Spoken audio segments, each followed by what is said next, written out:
I get asked what are the most serious problems facing America, what are the most powerful tools that the deep state has to undermine our freedom, undermine our country, undermine our civilization, undermine our constitution, as you guys know, public education is almost always at the top of the list. But there's another institution that is just as insidious, just as dangerous, and that is the Federal Reserve.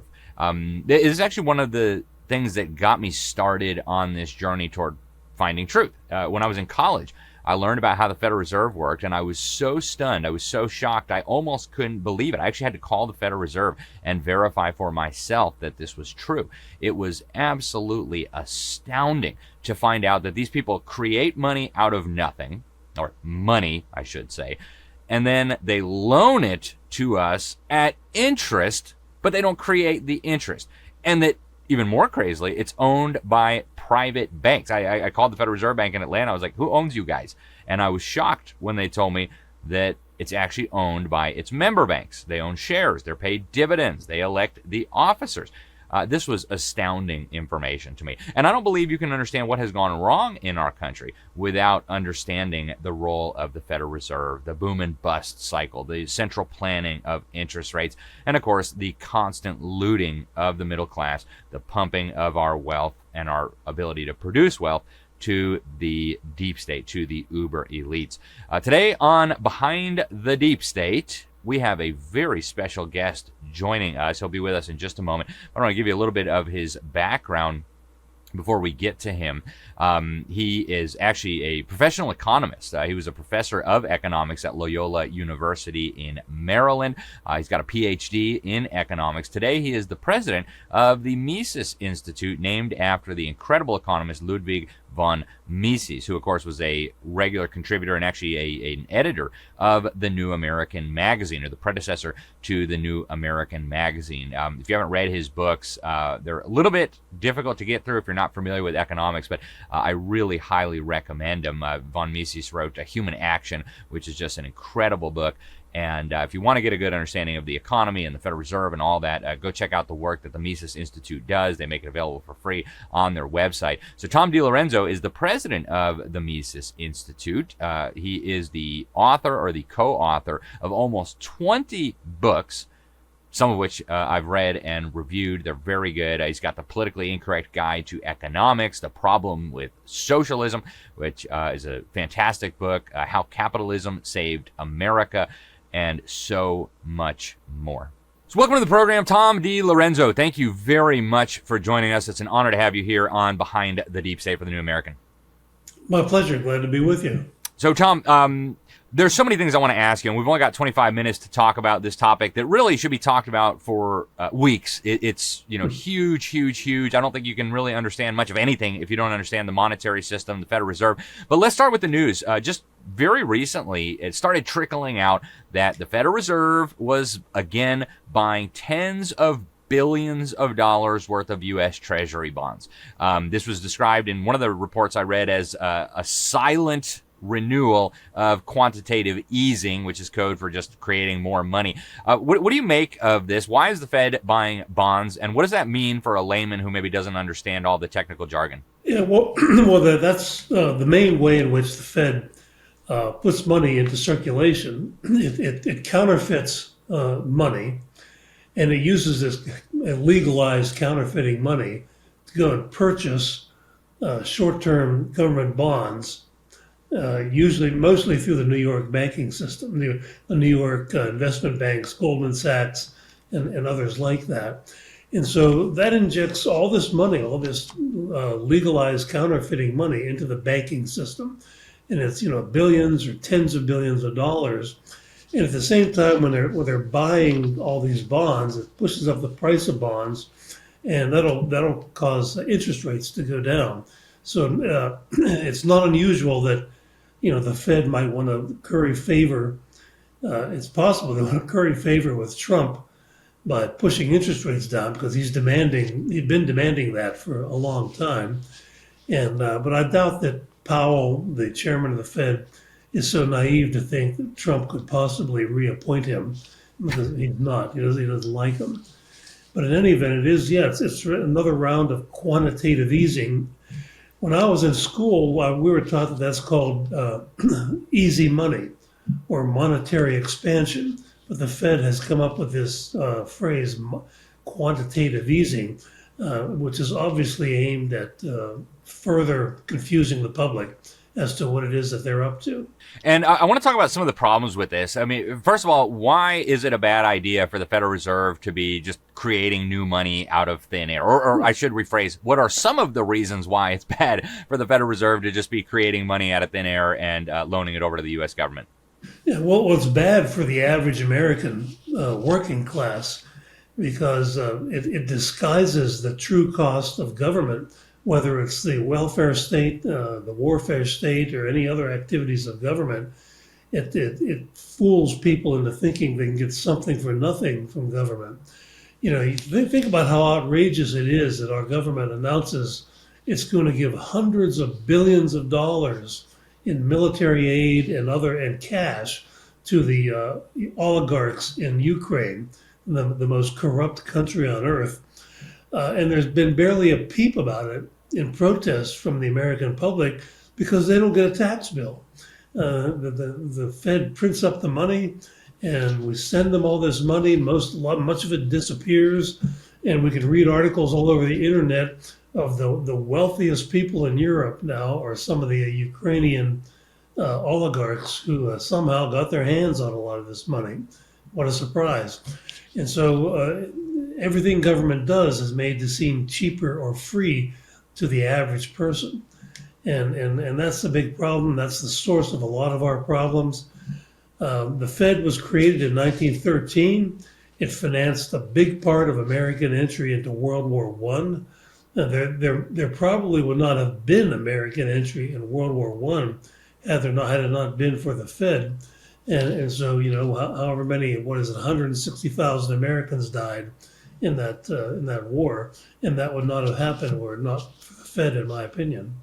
I want to go back to that history briefly. I'm not sure if you're familiar with the book, The Creature from Jekyll Island, getting into some of the genesis of this organization. I guess there was a secret meeting of mega bankers and industrialists and certain political leaders like Senator Aldrich, and they got together and basically wrote this bill.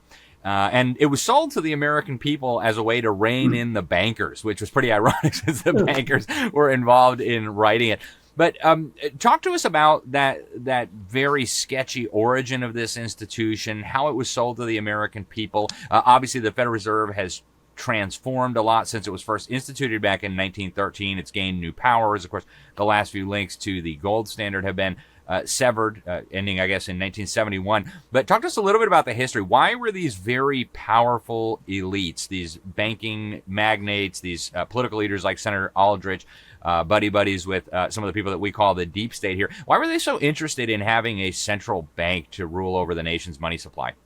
Well, they crusaded for that for many years. It was Andrew Jackson who vetoed the recharter of the one of the original central banks. It was called the Second Bank of the United States.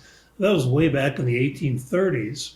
And so in the banking industry, during all that time, from that time on until 1913, lobbied mostly unsuccessfully to bring back another central bank, as it is called.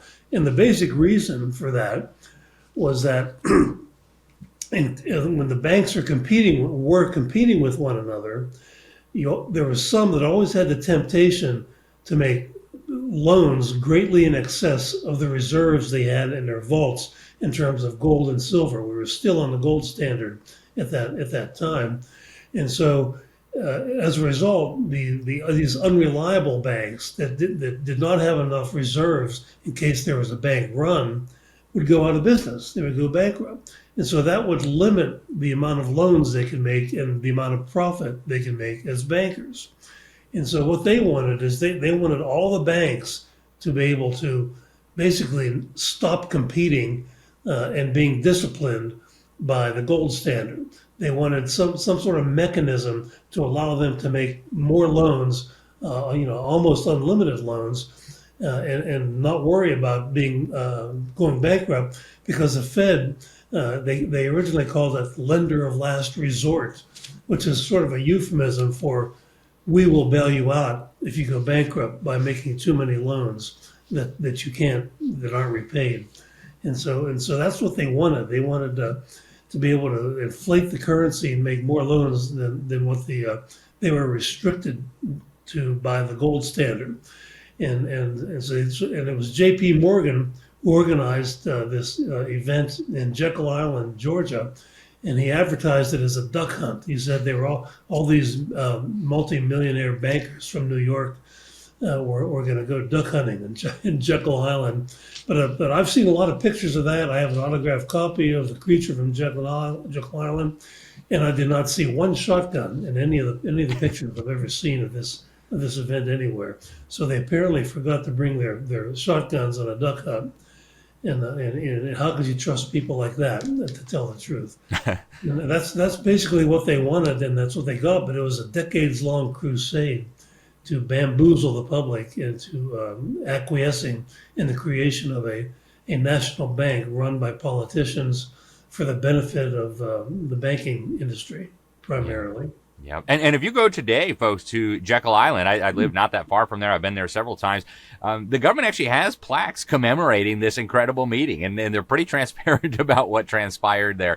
I guess people didn't know back in 1913, but today anybody who cares to look can find that information.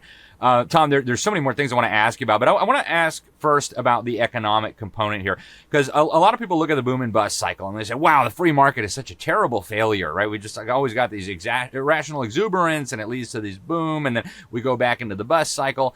I taught economics for 12 years, and the more I dug into this, the more it became very obvious to me that a lot of this boom and bust cycle was driven by the Federal Reserve's central planning of interest rates, which, in my opinion, is the most important price in the economy. I mean, we kind of recognize that central planning doesn't work, but somehow central planning of interest rates is supposed to be different. Talk about this central planning of interest rates, what it does in terms of misallocation of resources, what it does in terms of fueling this boom and bust cycle, and why that's so dangerous, and maybe how allowing market forces to operate might be a little bit more efficient.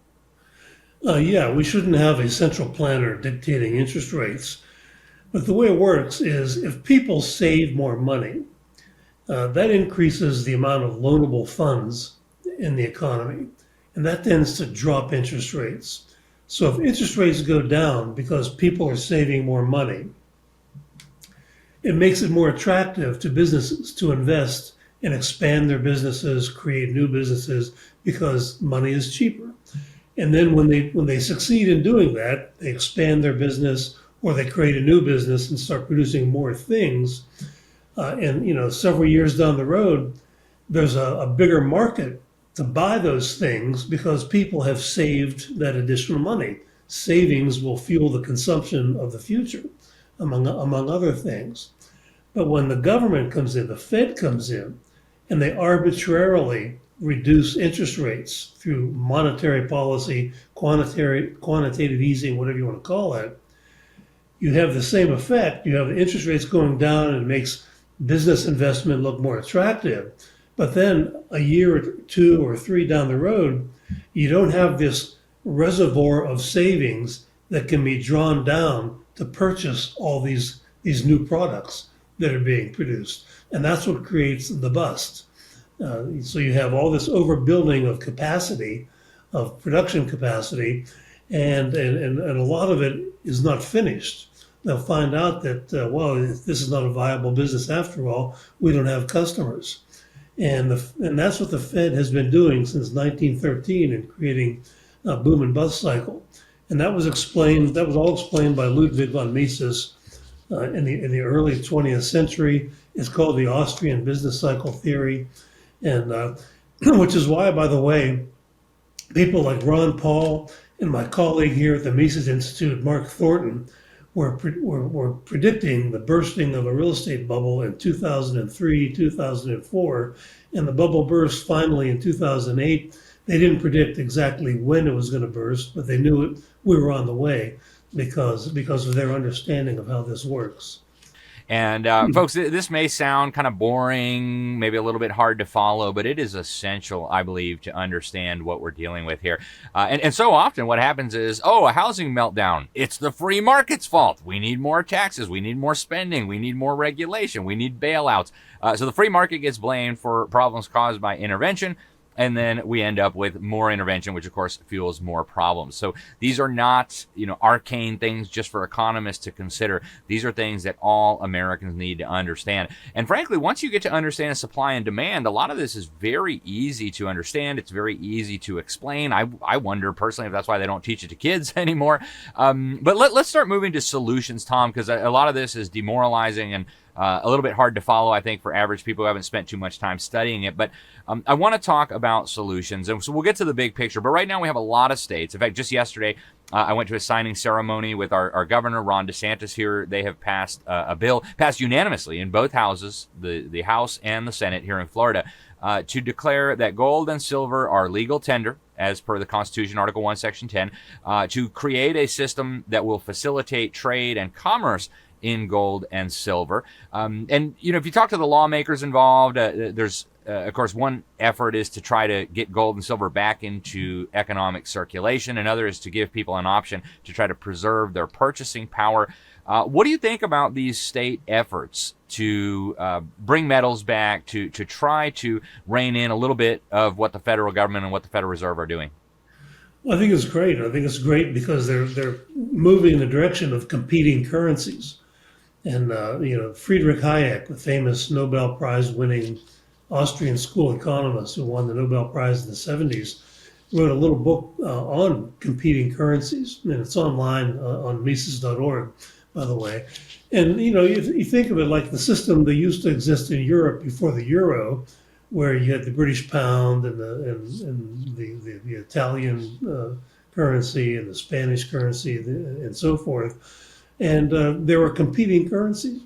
And in our country, we had competing currencies for many years until the Civil War. And when the Lincoln administration basically monopolized money in the form of the greenback dollar, and it imposed taxes on competing currencies. And so this moves us in the direction of having an alternative to the dollar, which is worth about 1 penny of what it was worth in 1913 when with the creation of the Fed. And so I think it's all good. It's all good to see this kind of movement, and I hope to see more states do the same thing. Yeah, it's been fascinating to watch this, and also fascinating how the media has been so tight-lipped about it. Arkansas passed a similar bill. Missouri, Texas is on the verge of implementing something similar, and yet not a peep from the media. I wonder why.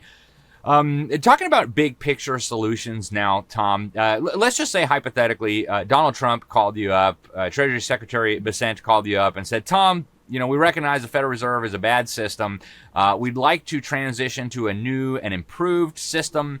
How do we do that without collapsing the economy and turning the bond vigilantes loose and having the dollar lose its position as the global reserve currency and collapsing the stock, all the other horror scenarios that we're supposed to face if we were ever to mess with the independence of the Fed? How do we transition to a new system? What does it look like, and what's the process? Well, the Fed has never been independent. By the way, the president always appoints the board of governors and the chairman of the Fed. And yes, it's owned by banks, national banks, or the stockholders, but the Fed is a political animal. One thing they can do is to repeal the 1930s era law that gave the Fed the ability to purchase short-term government bonds. That's how it inflates the money supply. It can do that. And another thing the Fed does is it has something called the reserve requirement. And, if the reserve requirement is 10% and you have $1 million in your bank that you just started up, you can make $10 million in loans. The reserve requirement today is zero. There's no requirement today. I have a friend who just sold her house and got a check for $400,000, and she brought it to the bank, and they said, "We'll get you your money in 10 days because we're running kind of low. It's going to take us 10 days to get that $400,000 in the bank." And this is a 2 2025, we have banks that don't have enough money to give people their money after selling a house, and they have to run around and find it somewhere in 10 days. And so that's one thing that can be done: get rid of the law, repeal the law that allows the government to monetize the debt as they say it. You can still have the Fed as a lender of last resort, and it can continue to bail out bad decisions by the banking industry, as it always has done. You don't have to do it all at once. But in the meantime, the competing currencies is the way to go. We've got cryptocurrencies competing now, and as you said, more and more states looking at gold and silver as a possible base for other competing currencies. And Tom, what does an ideal monetary system look like? I mean, what would be the end goal? You could just wave a magic wand and presto, we got a new monetary system. What does that look like? Is that gold, silver, free market? What does that look like in your view? Well, an ideal monetary system is the kind we used to have.